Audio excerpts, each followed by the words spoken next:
ভৌতিক লেখায় আজকে আপনারা শুনতে চলেছেন ডাকাত নাকি। হারুবাবু সন্ধ্যার সময় বাড়ি ফিরছেন। স্টেশন থেকে বাড়ি প্রায় আধ মাইল দূরে। বেলা প্রায় শেষ হয়ে এসেছে। হারুবাবু তাড়াতাড়ি পা চালিয়ে চলেছেন। তার এক হাতে ব্যাগ আর এক হাতে ছাতা। চলতে চলতে হঠাৎ তার মনে হলো কে যেন তার পিছন পেছন আসছে। তিনি আর চোখে তাকিয়ে দেখেন সত্যি সত্যি কে যেন ঠিক তারই মতন হনহনিয়ে তার পেছন পেছনে আসছে। হরিবাবুর মনে কেমন যেন ভয় হলো। তোর ডাকাত নয় তো? ওরে বাবা, সামনের ওই মাঠটা পার হওয়ার সময় একলা পেয়ে যদি হঠাৎ ঘাড়ের উপর দু চার ঘা লাঠি কষিয়ে দেয় তাহলে তো গেছি। হারুবাবুর রোগা রোগা হাত পা দুটো কাঁপতে কাঁপতে ছুটতে লাগলো। কিন্তু লোকটাও যে সঙ্গে সঙ্গে ছোটে। তখন হারুবাবু ভাবলেন সোজা মাঠের উপর দিয়ে গিয়ে কাজ নেই, বড় রাস্তা দিয়ে বদ্যিপাড়া ঘুরেই যাওয়া যাক, না হয় একটু হাঁটতেই হলো। তিনি ফস করে ডান দিকে একটা গলির ভেতরে ঢুকেই বক্সিদের বেড়া টপকে এক দৌড়ে বড় রাস্তায় গিয়ে পড়লেন। ও মা, সে লোকটাও কি দুষ্টু! সেও দেখা দেখি ঠিক তেমন করেই বিপদ দিয়ে বড় রাস্তায় এসে হাজির। হারুবাবু ছাতাটাকে বেশ শক্ত করে আঁকড়ে ধরলেন।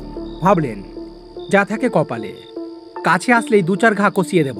হারুবাবুর মনে পড়ল ছেলেবেলায় তিনি জিমন্যাস্টিক করতেন। দু তিনবার তিনি হাতের মাসল ফুলিয়ে দেখলেন এখনও শক্ত হয় কিনা। আর একটু সামনেই কালীবাড়ি। হারুবাবু তার কাছাকাছি আসতেই হঠাৎ রাস্তা ছেড়ে ঝোপ জঙ্গল ভেঙে প্রাণপণ ছুটতে লাগলেন। পেছনের পায়ের শব্দ শুনে বুঝতে পারলেন যে লোকটার সঙ্গে সঙ্গে ছুটছে। এমন সময় হঠাৎ শোনা গেল সামনের ঘাটের পাশে বসে কারা যেন গল্প করছে। তা শুনে হারুবাবুর মনে সাহস হলো। তিনি ধাক করে ছাতা বাগিয়ে সিংহ বিক্রমে ফিরে বললেন, তবে রে, আমি টের পাইনি বুঝি? ভালো চাস তো। কিন্তু লোকটির চেহারা দেখে হঠাৎ তার ব্যক্তিত্বর তেজ কমে গেল। অত্যন্ত নিরীহ রোগা ভালো মানুষ লোকটি, ডাকাতের মতো তো একেবারেই নয়। হারুবাবু তখন একটু নরম মতো ধমক দিয়ে বললেন, খামোখামার পেছন পেছন কেন ঘুরছিলে?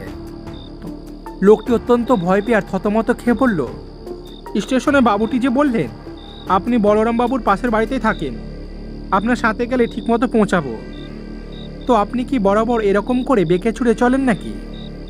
হারুবাবু ঠিক 1 মিনিট হাঁ করে তাকিয়ে থেকেও বলবার মতো কোনো জবাব খুঁজে পেল না। তাই তিনি মাথা নত করে সোজা বাড়ি ফিরে চললেন। তো এই ছিল আজকের একটি গল্প। যদি ভালো লেগে থাকে অবশ্যই একটা কমেন্ট করে দেবেন, আর পাশে থাকা বেল আইকনকে অবশ্যই ক্লিক করে দেবেন যাতে আমার ভিডিও নোটিফিকেশন আপনাদের কাছে পৌঁছে যায়।